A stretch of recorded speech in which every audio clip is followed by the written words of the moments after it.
আসসালামু আলাইকুম সুপ্রিয় ছাত্রছাত্রীরা, আশা করি তোমরা সবাই ভালো আছো। আজকে দ্বাদশ শ্রেণীর পাকিস্তান থেকে বাংলাদেশ এই অধ্যায়ে আমরা দ্বিতীয় পাঠ অর্থাৎ পাকিস্তানের গণপরিষদে পূর্ব বাংলার প্রতিনিধিত্ব কীরকম ছিল এটা সম্পর্কে আলোচনা করব। পূর্ব পাকিস্তানের অর্থাৎ পাকিস্তান স্বাধীন হওয়ার পর পাকিস্তানের দুইটা গণপরিষদ হয় সংবিধান প্রণয়নের আগ পর্যন্ত। প্রথম গণপরিষদ এবং দ্বিতীয় গণপরিষদে পূর্ব পাকিস্তানের অবস্থান কীরকম ছিল এটা সম্পর্কে আজকে আলোচনা করব। তো তোমরা বিষয়গুলো তোমাদের বইতেই আছে, তবে এই জিনিসগুলো থেকে তোমাদের ক্লিয়ার ধারণা নিতে হলে তোমাদের লেকচারটা শোনা দরকার। সাথে সাথে যদি তোমরা বই সামনে রাখো তাহলে তোমাদের লেকচারটা বোঝা সহজ হবে। পরবর্তীতে ওই পরিসংখ্যানগুলো অর্থাৎ সাল এবং আসন বন্টন এই বিভিন্ন বিষয়গুলো তোমাদের মনে রাখা সহজ হবে। তো আসো দেখি এই সম্পর্কে কি আলোচনা করা যায়, এবং তোমাদের বোর্ডে আমি এই সম্পর্কে কিছু গুরুত্বপূর্ণ তথ্য তুলে ধরছি তোমাদের বই থেকেই। এই তথ্যগুলো তোমাদের মনে রাখা প্রয়োজন বিধায় এগুলো এখানে তুলে ধরা হয়েছে। তো আমরা আশা করি এই তথ্যগুলো তোমাদের মনে রাখতে সুবিধা হবে যদি তোমরা ক্লাসটা মনোযোগ দিয়ে শোনো। পার্ট 2, পাকিস্তান গণপরিষদে পূর্ব বাংলার প্রতিনিধিত্ব। তো প্রথম গণপরিষদ, যেটা 1947 সালের ভারত স্বাধীনতা আইন অনুযায়ী গঠিত হয়, এবং এই গণপরিষদ গঠনের উদ্দেশ্য ছিল পাকিস্তানের জন্য একটি সংবিধান রচনা করা, অর্থাৎ স্বাধীন দেশের জন্য সবচেয়ে গুরুত্বপূর্ণ যে বিষয়টা সেটা হচ্ছে একটা সংবিধান। একটা দেশের সুষ্ঠুভাবে পরিচালনার জন্য একটি সংবিধানের দরকার। এই জন্য এই উদ্দেশ্যে সামনে রেখে 1947 সালের ভারত স্বাধীনতা আইন অনুযায়ী প্রথম গণপরিষদ গঠিত হয়। প্রথম গণপরিষদের প্রথম অধিবেশন বসে 1947 সালের 10 আগস্ট করাচিতে, এবং এই প্রথম অধিবেশনে সভাপতিত্ব করেন যোগেন্দ্রনাথ মণ্ডল। এবং এই গণপরিষদে সদস্য সংখ্যা ছিল, যা বলতেছিলাম, এই গণপরিষদের সদস্য সংখ্যা ছিল 69 জন, যেটা তোমাদের এখানে দেওয়া আছে। দেখো, যোগেন্দ্রনাথ মণ্ডল, সদস্য সংখ্যা 69 জন। এই যে, তো এই 11 আগস্ট মাহমুদ আলী জিন্নাহ সভাপতি নির্বাচিত হয়, অর্থাৎ একদিন পরেই এই প্রথম অধিবেশনের সর্বসম্মতিক্রমে মোহাম্মদ আলী জিন্নাহকে এই গণপরিষদের সভাপতি নির্বাচন করা হয়।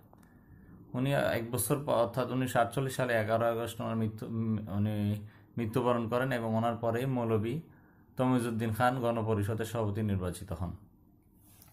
এই গণপরিষদের সদস্য সংখ্যা পরবর্তীতে আরও 10 জন বাড়াই নেওয়া হয়। এই 10 জন ছিল কেন্দ্রীয়, রাজ্য ও উপজাতীয় অঞ্চল থেকে আরও 10 জন সদস্য সংখ্যা বৃদ্ধি করা হয়। পরবর্তীতে মোট সদস্য সংখ্যা হয় 79 জন। এই 79 জন সদস্য সংখ্যার মধ্যে পূর্ব বাংলায় ছিল 44 জন, এবং বাকিগুলো ছিল পশ্চিম পাকিস্তানের। তো এই 44 জনের আসলে পূর্ব বাংলার জনসংখ্যা পাকিস্তানের মধ্যে পূর্ব বাংলার জনসংখ্যা বেশি ছিল, প্রায় 56%, যার কারণে গণপরিষদে তাদেরকে আসনও 56% আসন দেওয়া হয় জনসংখ্যা অনুপাতে 44 জন সদস্যের, অর্থাৎ 44টি আসন দেওয়া হয়। এই গণপরিষদ 25 সদস্যের একটি সংবিধান প্রণয়নের জন্য একটি মূলনীতি কমিটি গঠন করে।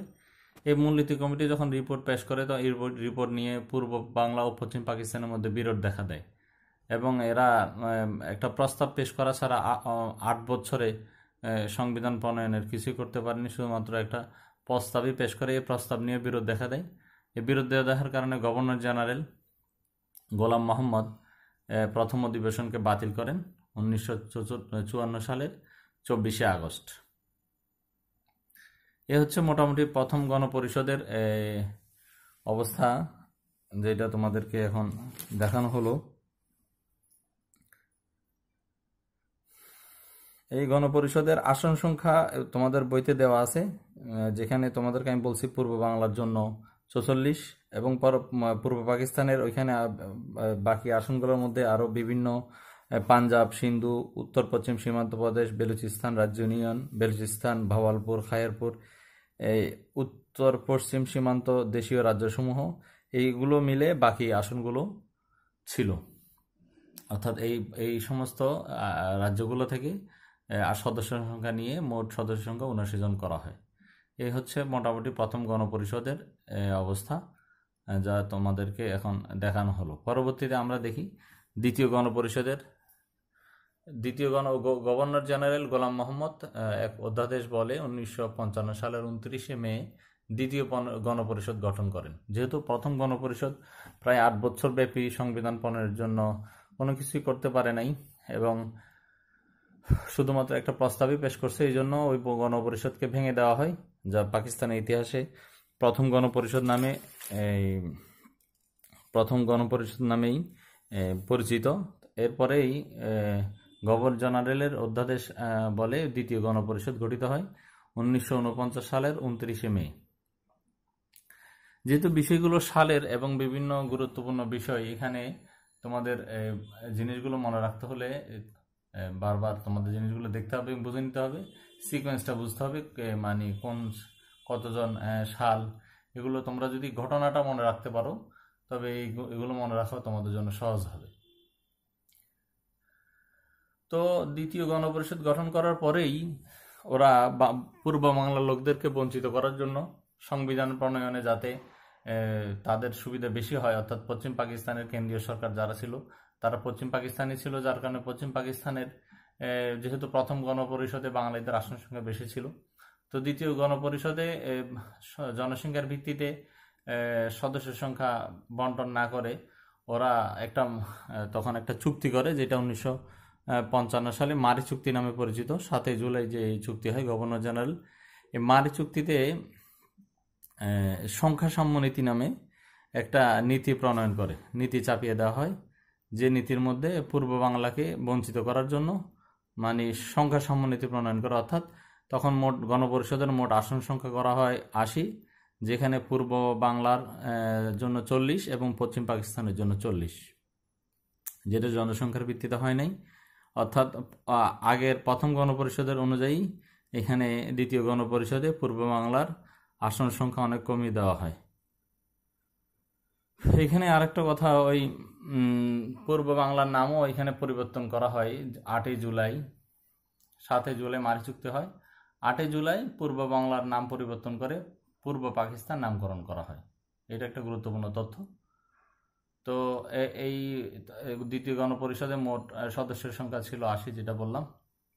এই গণপরিষদ 1956 সালে 8 জানুয়ারি একটা সংবিধানের খসড়া প্রকাশ করে এবং এই 9 জানুয়ারি এটা অধিবেশনে পেশ করা হয় এবং এই অধিবেশনে পেশ করেন আই চন্দ্রীগড় নামক একজন সদস্য, উনি গণপরিষদে এটা পেশ করেন 9 জানুয়ারি। পরবর্তীতে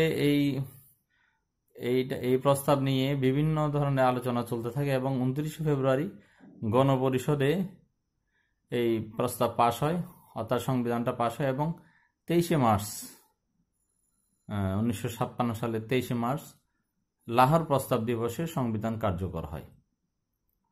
এই হইল দ্বিতীয় গণপরিষদ।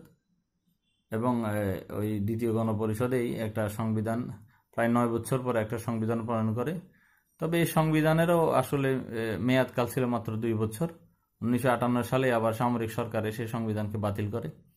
অর্থাৎ 9 বছর চেষ্টা করে একটা সংবিধান তৈরি করলো, আবার এই সংবিধানের মেয়াদ ছিল মাত্র 2 বছর। এ হলো স্বাধীন পাকিস্তানের প্রথম 10-11 বছরের সাংবিধানিক ইতিহাস। তো তোমাদেরকে আমি প্রথম গণপরিষদে এবং দ্বিতীয় গণপরিষদে পূর্ব বাংলা এবং পশ্চিম পাকিস্তানিদের আসন সংখ্যা কেমন ছিল এগুলো বললাম, এবং প্রথম গণপরিষদের কিভাবে পরিবর্তন করে দ্বিতীয় গণপরিষদে বাঙালিদেরকে বঞ্চিত করা হয় এটাও তোমরা দেখলে। তো এই বিষয়গুলো মনে রাখার জন্য তোমাদের এই লেকচারের সাথে সাথে বইয়ের তথ্যগুলো মিলাইতে হবে। সব তথ্য তোমাদের বইতে থাকবে এরকম না, যেহেতু বোর্ড কর্তৃক অনেকগুলো বই অনুমোদন দেওয়া আছে, বিভিন্ন বইতে তথ্যগুলো থেকেই তোমাদেরকে এগুলো উপস্থাপন করা হয়েছে। আশা করি এই লেকচারটা তোমাদের কাজে লাগবে। তো ঠিক আছে, আজকে এই পর্যন্তই। সালামু আলাইকুম।